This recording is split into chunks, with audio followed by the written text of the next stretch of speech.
Bom, você vai me dizer se tá na frente, se não tá. Você vai notificar, né? Não, não sentido Ah, não. tá. Você vai ver só. Porque eu preciso da música. A música tá lá naquele lado. Botei lá naquele cantinho. Agora tá. Entrou. Olha lá. Tá alguma coisa na frente? Então só eu que tô vendo. Tudo bem.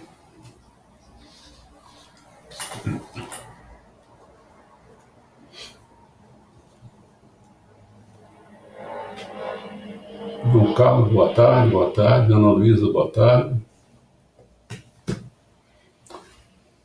Bom, já vai embora? Não, tem álcool ali. Que eu não sei assim se tem já mais gente, porque se a pessoa não fala alguma coisa, eu não sei quantas pessoas já tem. Entendeu?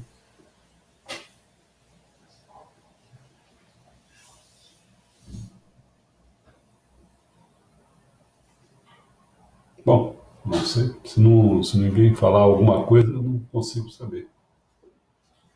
Por enquanto, registrando aí, porque deram boa tarde, né, tal, foi o João Carlos e a Ana. Então eu sei que eles dois estão aí.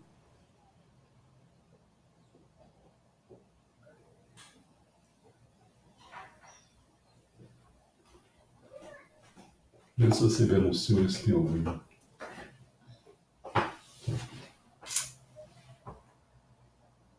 O João tá assistindo. Não. Só eu e ele. Eu saiba. Bom, então não sei.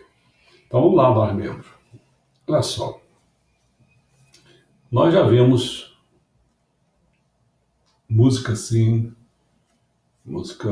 Falei da música em geral, mas eu botei mais como se fosse a música antiga, música clássica, né, antiga. E lá nós falamos várias coisas sobre música. Hoje nós vamos falar sobre a música barroca, né, que vai de 1600 a 1750, mas eu vou falar coisa de música. Né, e a pessoa compreenderá mais o que nós queremos fazer. Então, eu vou fazer uma introdução. Houve um momento na história da humanidade com fortes repercussões artísticas, onde o homem se tornou o centro. Aí começou a ficar diferente, né? O grande centro da produção cultural, que é o período que nós conhecemos como o período do humanismo, do renascimento, né? Que era um período bastante antropocêntrico, onde aquele veio, né, de olhar para Deus, lembra? Que é da Idade Média para trás, né? Olhar, passou a se olhar o quê? Para realidades externas. Ganhou menos importância do que olhar para si mesmo. Então, aquele olhar para Deus, para as coisas externas, ganhou menos importância, né, do que olhar para si mesmo. Passou a ser antropocêntrico a coisa. Antro, de homem, né? É um desejo, né, de se autoimpor para garantir a superioridade própria das críticas. Quem é mais, quem é menos, as comparações, as invejas, tudo isso vem, obviamente, com uma espécie de esgoto recorrente de uma atitude antropocêntrica. Está claro? Então, se nós estamos entrando no barroco, com a entrada de renascimento, entrada, né, e antes era tudo assim mais religioso, né, com a Idade Média e tal. Então o homem ficou mais antropocêntrico, então posição mais para dentro do que para fora, do que para Deus, entendeu? Mas que, por outro lado, nós não podemos esquecer que foi maravilhoso o movimento de humanismo, porque surgiram grandes artistas na pintura. Nós podemos falar de Rafael Sanzio, Michelangelo, de Leonardo da Vinci, né, de Sandro Botticelli. Não podemos esquecer que foi também nesse período do humanismo, não só nas artes, não, mas no mundo como um todo, que estava acontecendo as grandes descobertas, com Cristóvão Colombo, que saiu para as Américas, Pedro Álvares Cabral, que chegou aqui no Brasil em 1500, exatamente no período que é considerado como o período do renascimento, do humanismo. Então vimos que o homem começou a mostrar que de fato ele é homem. É como se o homem assumisse a sua identidade para ser grandioso, né? Nascer para fazer as coisas acontecerem. Isso é extremamente apaixonante, pois o homem é um animal racional. E é nessa racionalidade da alma dele, das potências superiores da inteligência, da vontade dele, colocando os sentimentos humanos que ele tem, onde alguns desses sentimentos podem ser perigosos, como o sentimento de raiva, de ódio, etc., né? Mas existe o sentimento de amor, compaixão, e esses sentimentos movem a cada um de nós tomarmos a decisão com a nossa inteligência, né? Tomar a decisão com a inteligência e a vontade, aderindo àquele sentimento ou outro sentimento. Tipo, eu quero isso que a inteligência está propondo porque eu vejo verdade ali. Aqui eu vejo bondade.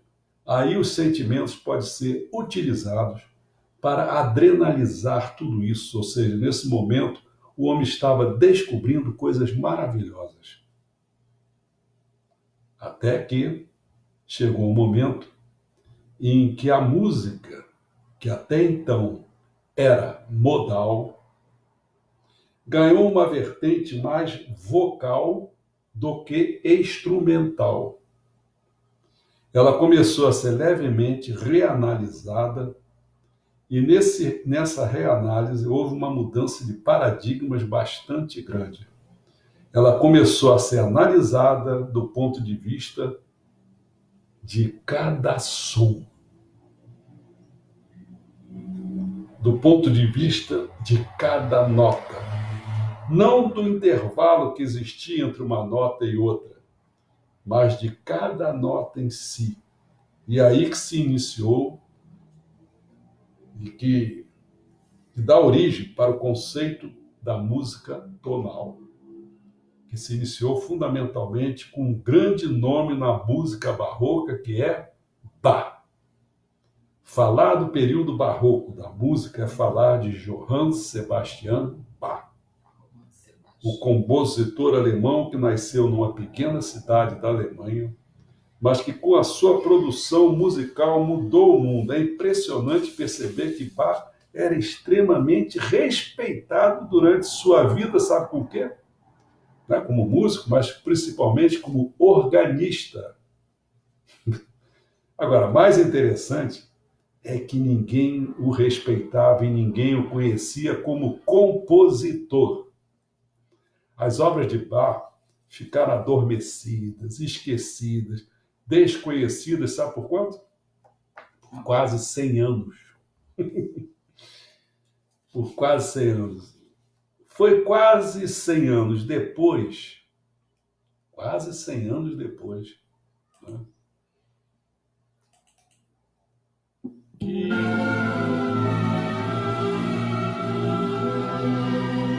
que um outro compositor alemão, Felix Mendelssohn, resgatou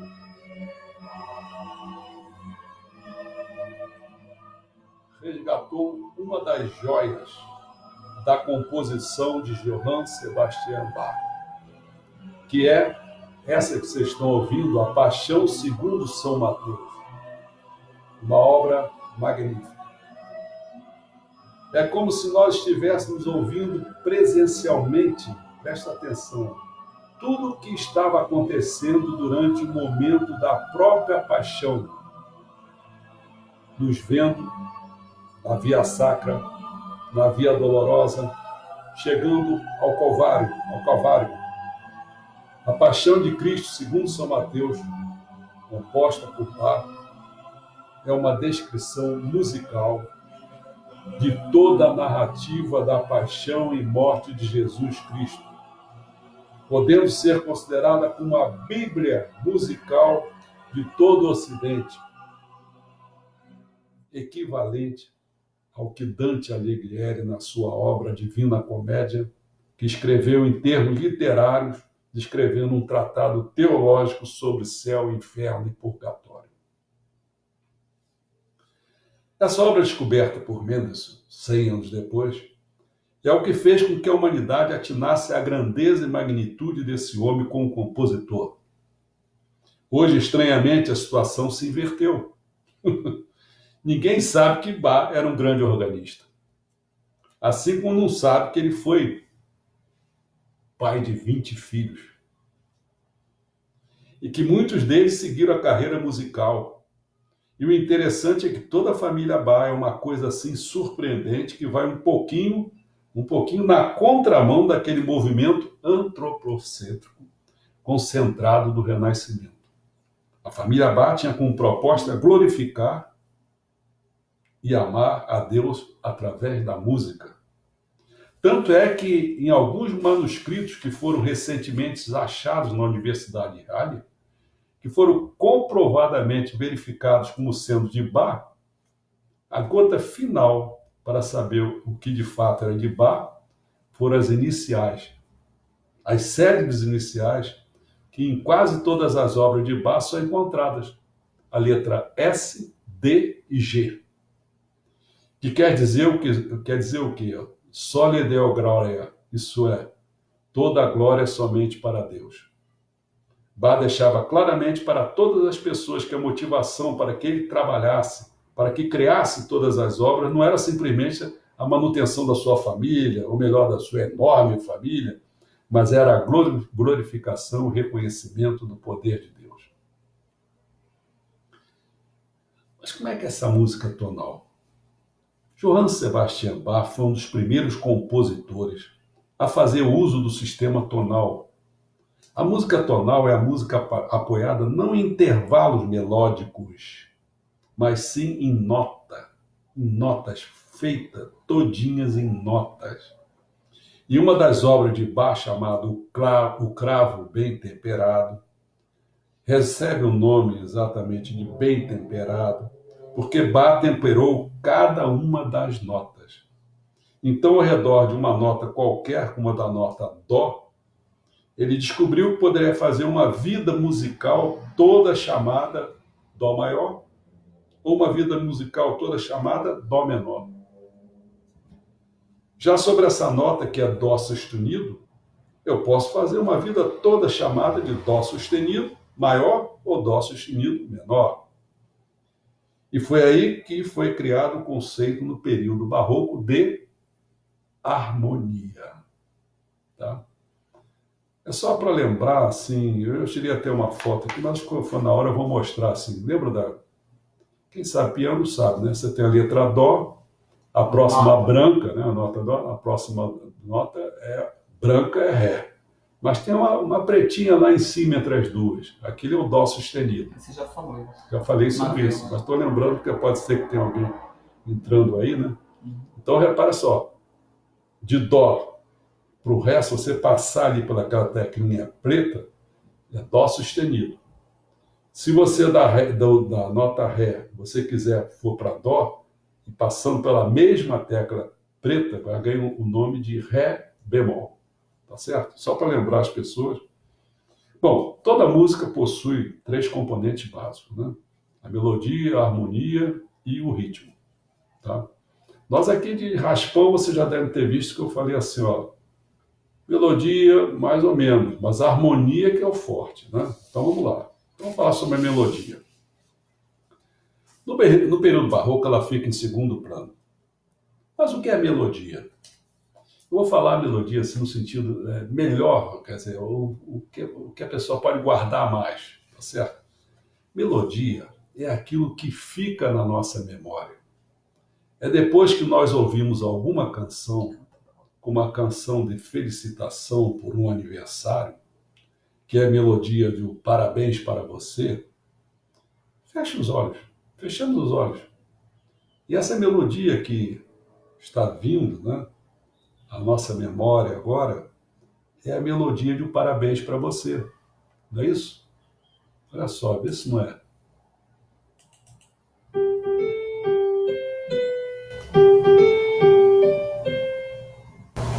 Só que essa linha melódica, ela não está solta no ar.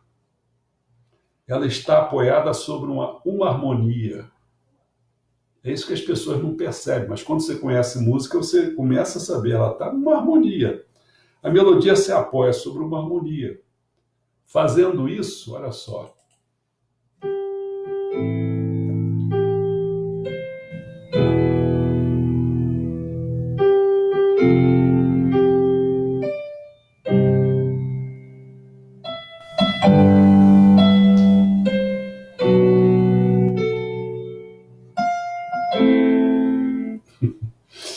ela não seria o parabéns para você, porque toda a harmonia aqui empregada, nessa versão louca, vamos chamar assim, de parabéns para você, não corresponde à versão original. Então, a estrutura sobre a qual a melodia se apoia é o que nós chamamos de harmonia. E é isso que nós vamos ver agora. Então, entendeu o que é melodia, mais ou menos? Então, agora vou passar para a harmonia, que é o quente, mas é a coisa que exige mais um pouquinho de conhecimento. Nesse período, a harmonia, né, nesse período barroco, ela é a farta de combinação devido à tonalidade. Mas vamos entendê-la. Toda vez que nós pegamos uma nota, vamos entender o que é música tonal agora. A nota Dó, lembra que eu falei? Se eu pego a terceira, Dó, Ré, A, Mi, tá?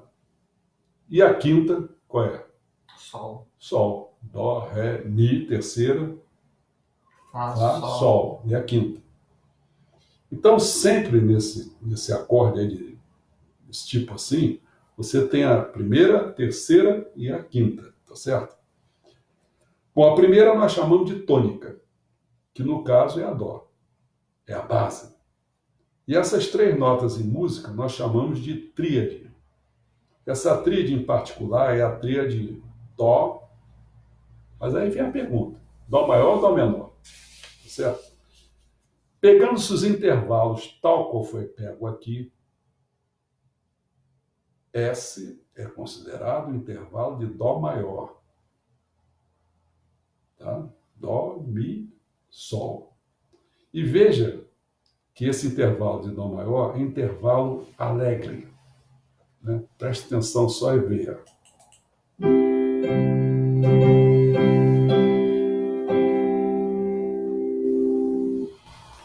Já este, que chamamos de Dó menor, né? Dó menos, com essa sonoridade, você repara só. Olha só. Olha a diferença. Fúnebre. Triste.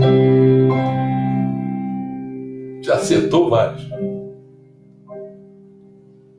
Assim, o intervalo maior sugere alegria, leveza, otimismo, enquanto o intervalo menor sugere o quê? Você falou tristeza, lúgubre, soturno, misterioso, trágico, melancolia, entendeu? Olha só essa aqui, quer ver? Para vocês sentirem o drama.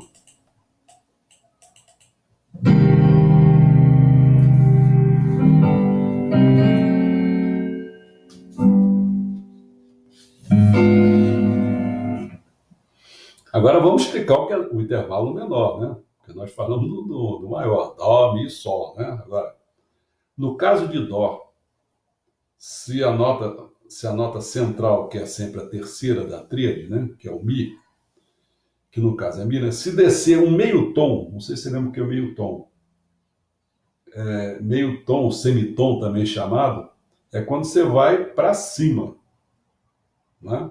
Lembra? Assim, vou falar de outra coisa. Dó para Dó sustenido é meio tom, semitom. Do Dó sustenido para o Ré é mais um meio tom, um semitom. Então, do Dó para o Ré é um tom, tá certo? Então, eu digo assim, se você pegar de Dó, Mi, Sol, você pegar nessa tecla Mi e você descer o meio tom, descer quer dizer, você vai para Mi bemol, não é isso? Então, a tríade chamada Dó, Mi bemol e Sol, esse é o intervalo de Dó menor. Tá certo? Então, Dó, Mi, Sol é maior. E se for Dó, Mi bemol e Sol, é menor. E aí eu botei aqui uma figurinha, mas acho que não precisa. Então, você vê o seguinte, toda hora que você for caminhando para o bemol, para os bemóis, vamos falar assim, você vai para o grave. Se você for indo para os sustenidos, você vai para o agudo, tá certo?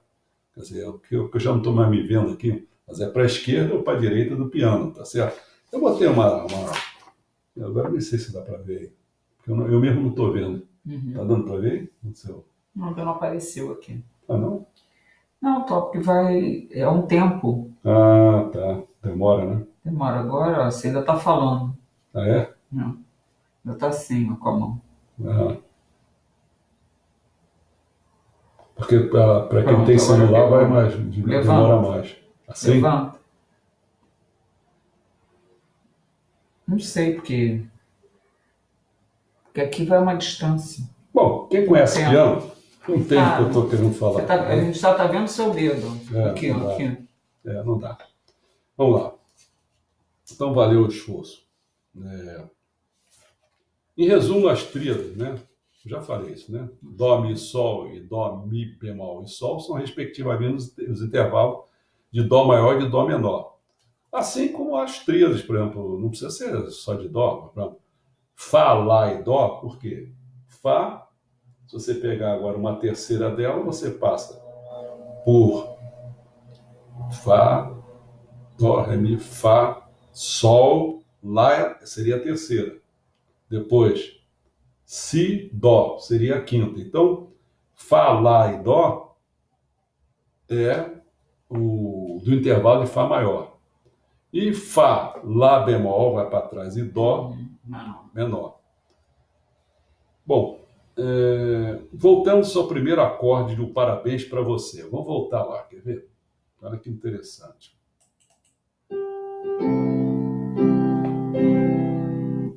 Ele é maior ou menor? Claro, né? Você já viu o outro soturno que você chamou, o lúgubre, não sei o quê. Você vê que ele é assim, ele é maior, por ser assim, como se Alegre. fosse um dia festivo, com bolo e É. festa. Não poderia ter tons menores, mas sim tons maiores. Já imaginaram se fosse tocado em tom menor no seu aniversário, como seria? Vou botar aqui para você achar gozado.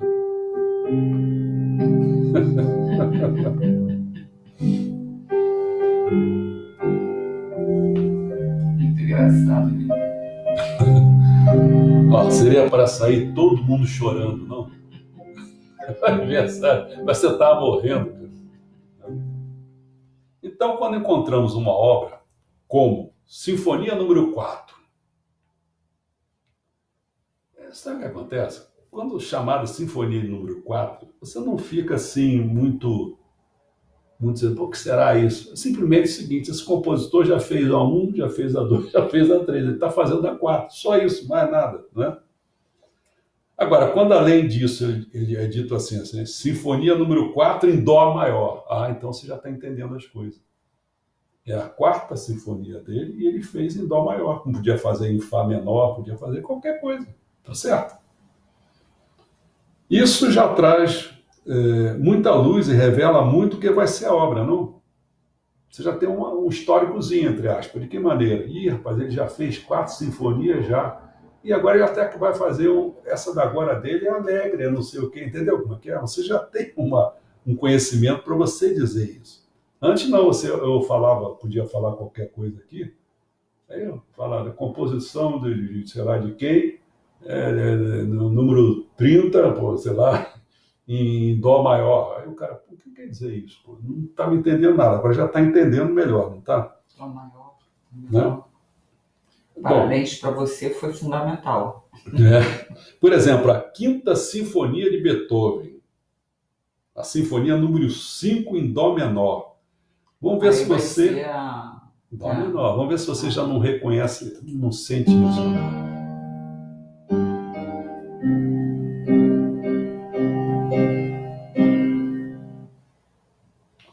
Escutando-se a nota, o que mencionei, por exemplo, nesta obra de Beethoven, Piano Sonata número 8. Piano Sonata número 8, Op 13, em Dó menor, que é a patética dele, né? Vamos ver só, quer ver?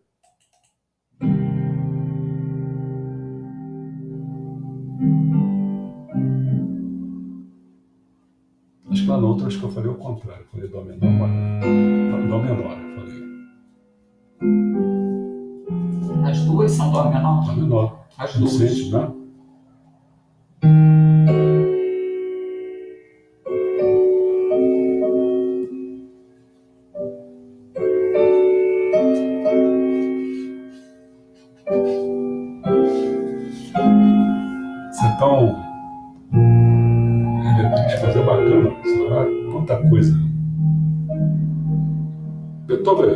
Espetáculo. Olha só. Você vai sofrendo junto com a coisa.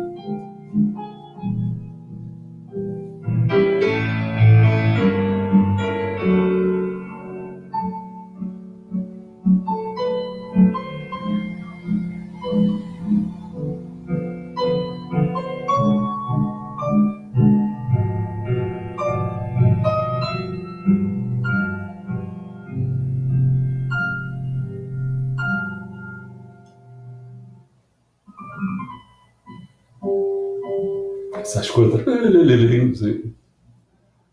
são características do. Teria que salientar isso nessas coisas, mas é.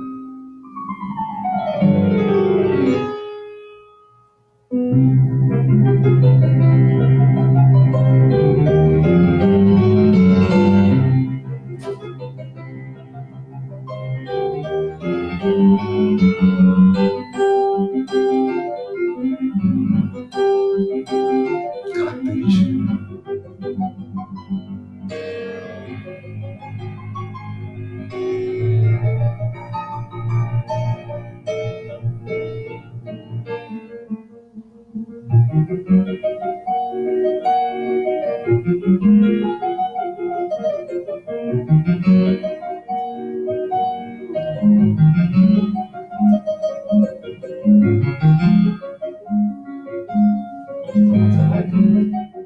Fica um pouquinho. Bom, só estou botando porque a pessoa apreciar também um pouco da música, né?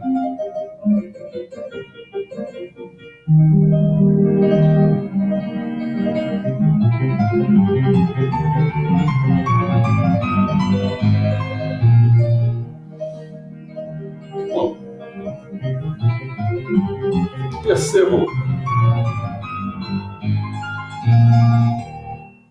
perceba então que toda vez que alguém convidá-lo para um concerto ou falar algo sobre alguma obra, né? Se você tiver num dia triste, num dia um pouco mais para você, não sei se vale a pena ouvir uma obra em tom menor, tá certo? Porque isso pode aflorar e recordar para você sentimentos que talvez naquele momento seja mais do que querendo ouvir alguma obra em tom maior, para você recuperar o entusiasmo, né? A gente sabe que o Meixo Sama falava.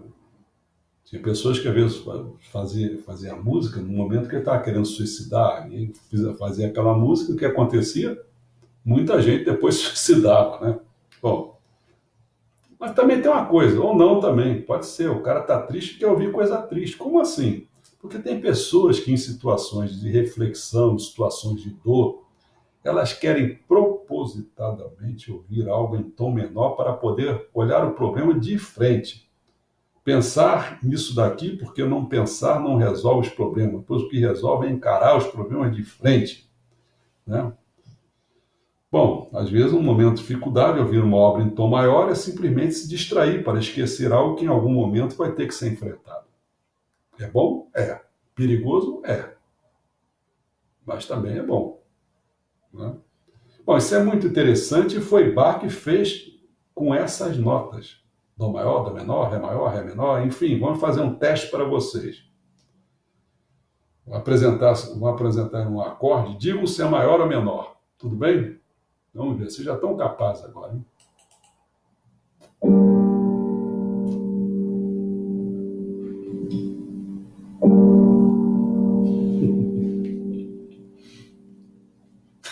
A Amanda está fazendo assim. Menor.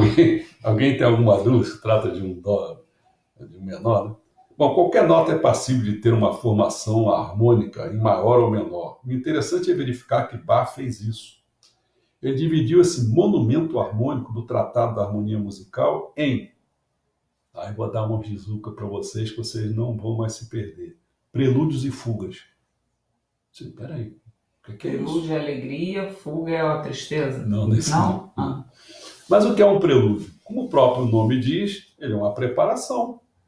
Prelúdio é preparação para alguma outra obra que virá normalmente. Ah, tá. Quando uma obra tem um prelúdio conectado a ela, já existe outra obra que é a obra principal. É como se o prelúdio fosse um aperitivo. Continua esperando o prato principal que vem depois. E qual é o prato principal que viria depois desses prelúdios? As fugas. Tá entendendo? Que é prelúdio o quê? Que é fuga. Então, todo cravo bem temperado de Bach, ele é feito em prelúdios e fugas. Prelúdio e fuga número 1. É número 1. Prelúdio e fuga número 2. Número 2. Entendeu? Então ele varre todas as notas musicais em tons maiores e menores. Então, para cada uma dessas obras, ele fez em tom maior e menor. Olha só. Pegar uma mesma música e fazer em maior e fazer em menor. Note, por exemplo, uma clave inicial do Dó maior é a que está presente, essa clave, essa harmonia Dó maior, ela normalmente nas obras ela abre e fecha a obra com essa estrutura. Começou com Dó maior e vai e acaba com Dó maior.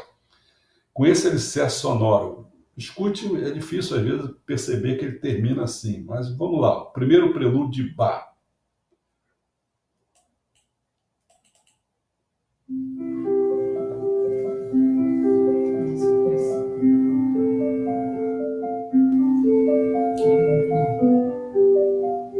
Ave Maria. Ave Maria.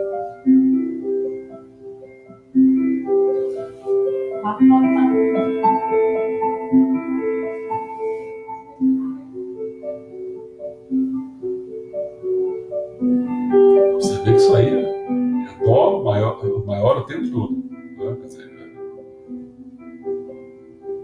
eu vou botar em Dó menor para você saber a diferença. Vai mostrar a fuga dessa? Essa é prelúdio.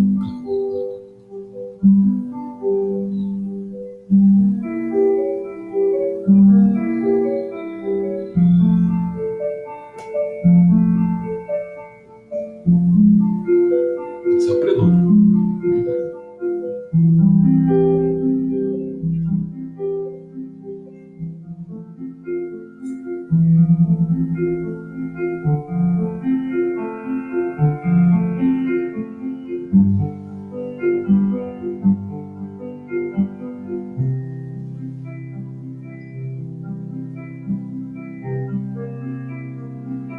Estou deixando um pouco mais para você sentir depois a diferença.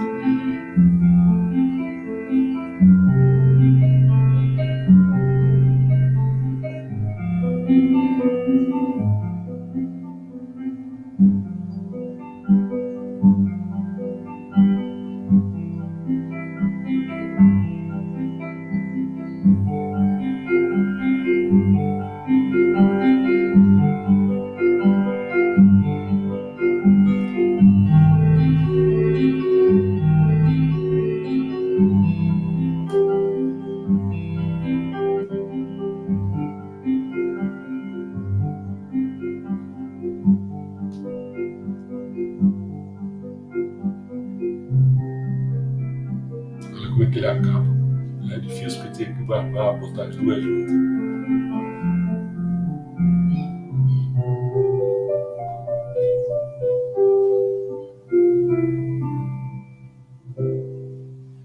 Depois Bach fez em Dó menor. Quer ver? Esse prelúdio. Mesma coisa. É a mesma coisa. Incrível, né?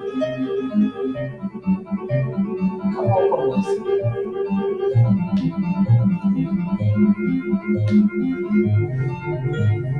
Você não vai conseguir. Bom, depois vamos entrar no ritmo. Gente, que incrível isso. É incrível assim, você faz uma diferença danada das coisas. É. O ritmo está faltando, né? Mas nós falamos que a música tem uma melodia, uma harmonia. E qual é o terceiro elemento que nós não discutimos ainda? Exatamente o ritmo, que é o embalo que você vai dar para essa melodia apoiada sobre essa harmonia. Você pode ter o ritmo do samba, do bolero, da valsa, você, né? Porque assim, você vê, deixa eu ver mais ou menos. Ó. Mais ou menos, né? Assim, agora o que é? Valsa. Bolero.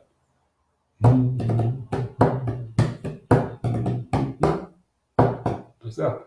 Você vê, até com as mãos a gente pode começar a dizer, você vê, olha, é um ritmo diferente. Então, enfim, você pode ter um ritmo que você quiser em função da invenção e da tua composição sobre o período barroco. É importante saber quais são as características musicais.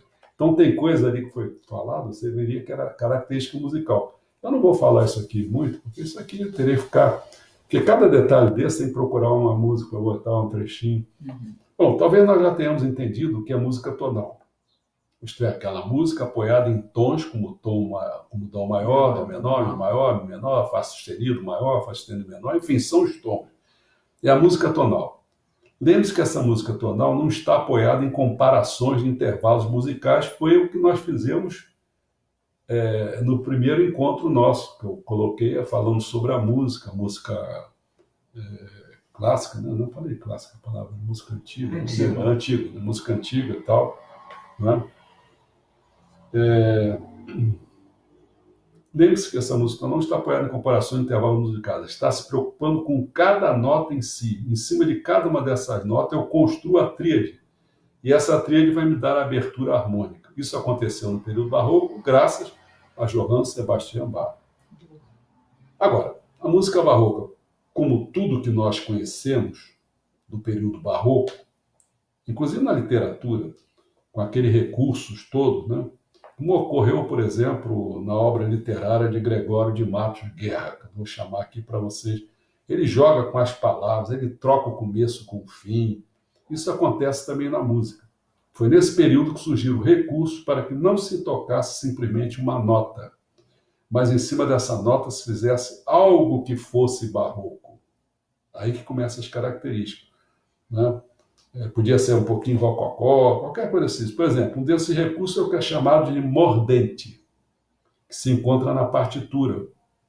Mas como é que se faz isso? Você olha na partitura, tem determinadas características lá apontadas que a pessoa sabe que tem que fazer um mordente, entendeu? Outra característica é a figura do grupeto. Outro recurso muito utilizado é o trilo, o trinato. Então, as obras barrocas, além dessas características harmônicas de inovação e começo para analisar a harmonia mesmo dentro da obra musical, a música tonal, com esse recurso e com esses floreios, isso é um indicativo que é do período barroco. O terceiro e último indicativo, que é incontestável, mas qual é? É a regularidade rítmica. Vou mostrar para vocês, quer ver? Regularidade rítmica. Vai mudar.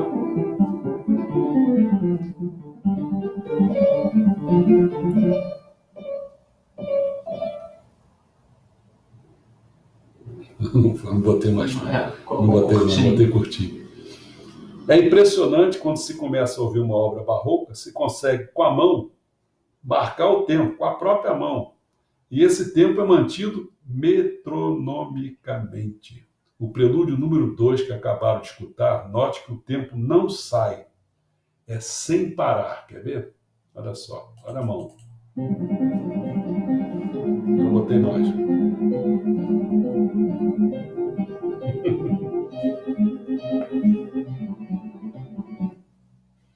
O prelúdio número 1, veja a regularidade rítmica mesmo. Quer ver? Diferente, mas é. Não. Onde um dos filhos de Johann Sebastian Bach, o segundo filho dele, chamado Carl Philipp Emanuel Bach, fez uma obra que ficou bastante conhecida, uma obra muito curta, demora sabe quanto a obra dele? 40 segundos. Nossa! Né? Chamado Solfeggietto, que justamente mostra essa característica da regularidade rítmica própria do período barroco. Ele não procura explorar as figuras de grupeto, de mordente, nem de trinado, nada disso, mas ele mostra aquela regularidade rítmica, entendeu? Ele não usa nada, nenhum recurso, nenhuma característica assim própria, só aquilo, nada disso, mas ele mostra aquela regularidade rítmica e a construção harmônica que inevitavelmente mostra para nós que é uma obra do barroco. Ela está escrita em tom menor e em dó menor, né? Agora, para que vocês vejam essa característica barroca, e eu aqui vou encerrar, eu boto essa música e fico apreciando. Não, pai.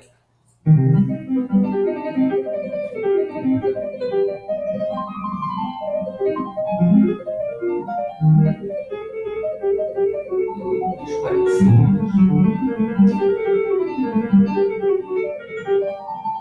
Essa. Aí repete. Ah, tá.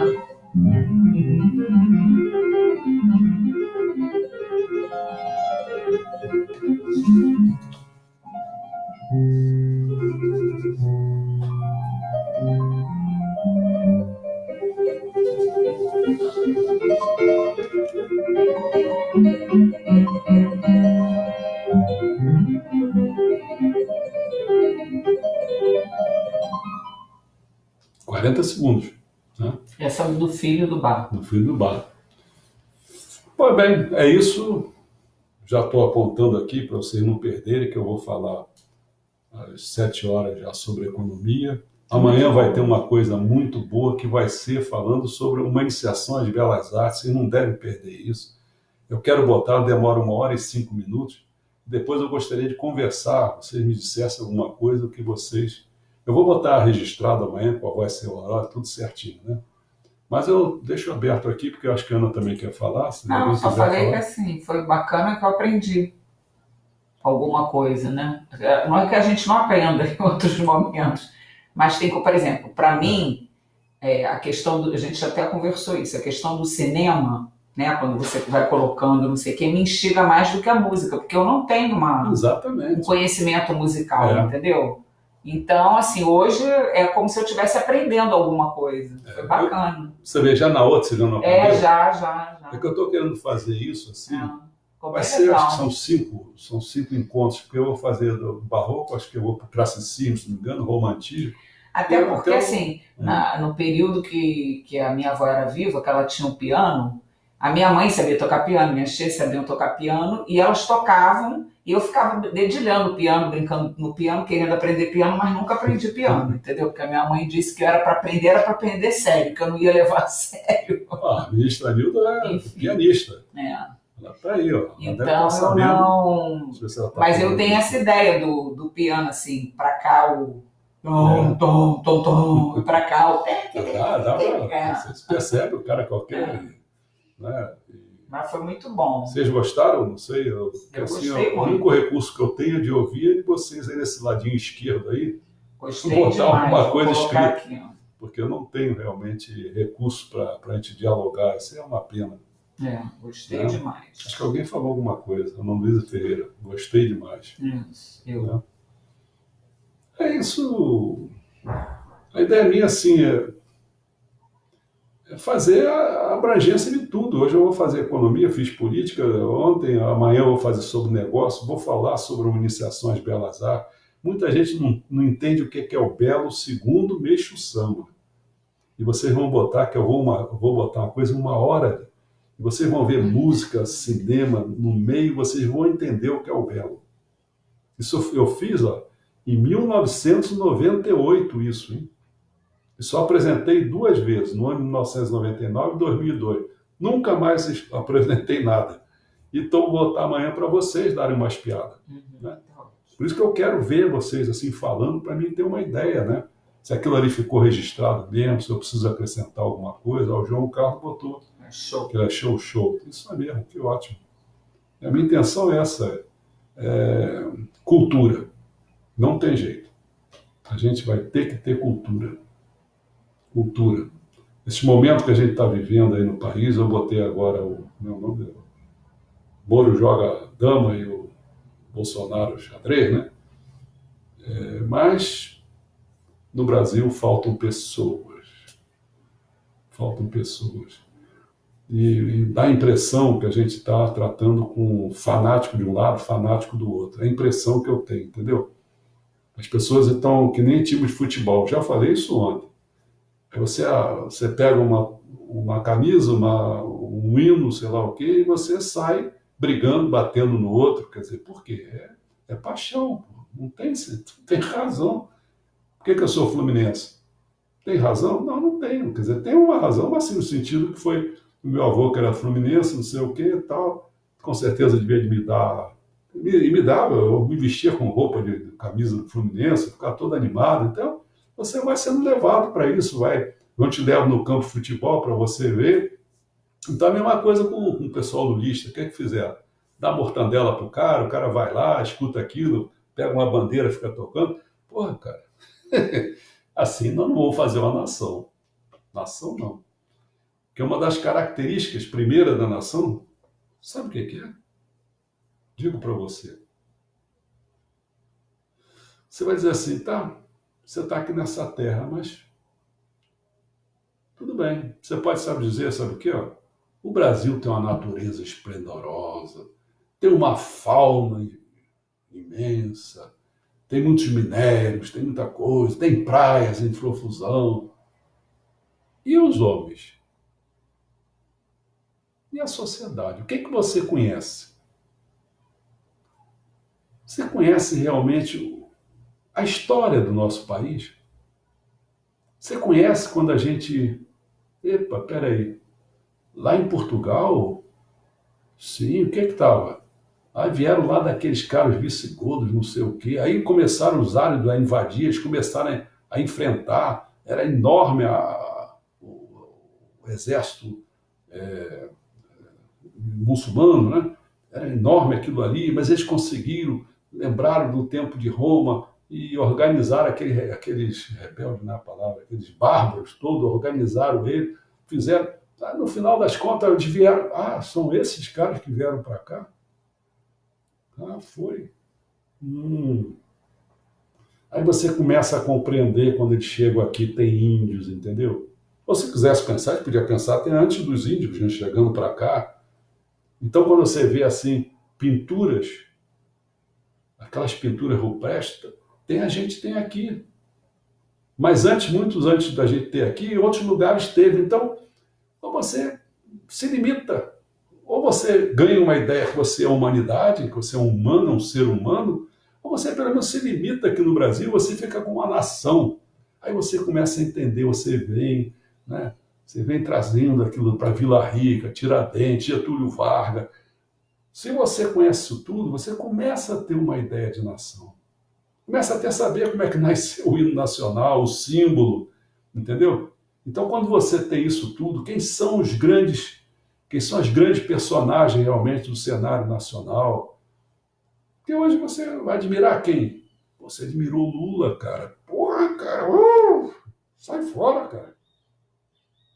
Como? O cara que não gosta nem de ler nada. Como é que você pode admirar um cara desse, cara? Entendeu como é que é? Acho que eu já falei demais, né? Não está fazendo para me cortar. E eu que até hoje sou américo. Tudo bem. Então, 7 horas da noite, estaremos aí. E aguardem aí que eu vou botar para amanhã. Já vou botar porque que vai ser para amanhã, horário, essas coisas todas, entendeu? Uhum. E vou fazer economia também amanhã. Economia não, economia hoje, 7. Amanhã é negócio. Tá?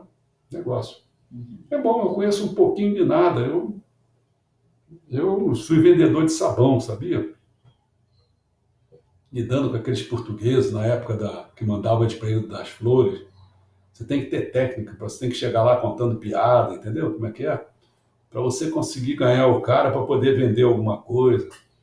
Negócio assim que não é de atacado. Atacado que chama? É atacado. Atacado não é o geral, né? Ou aquela coisa particular, entendeu? Mas também conheci um pouco do atacado. Meu pai foi dessa CPL. Então, um pouco de bolsa de valores também. Tive conhecimento, sim, tive até parente que era aquele cara que ficava lá nas bolsas de valores, entendeu? Que acabou com o ouvido todo cheio de pus, entendeu? Bom, tudo bem? Então até 5 horas para quem quiser. 5 não, 19. 19 horas, aliás. Obrigado pela correção. Leiam aí, que eu botei. Quem não viu aí, eu botei para ver lá o Bolsonaro joga xadrez, e o outro, antes, lá tem o dia anterior, sábado, botei lá um vídeo falando. Eu quero ouvir para ver se eu estou no caminho certo ou não, se faz sentido ou não. Eu estou aberto, eu não estou fechado, não. Nilma falou alguma coisa, eu fui à rua, me estrejorei, um mendigo dei comida. Pá, tá bom, ela tá fazendo coisa aí. Muito bem, dona Nilma. Manda brasa. Até logo.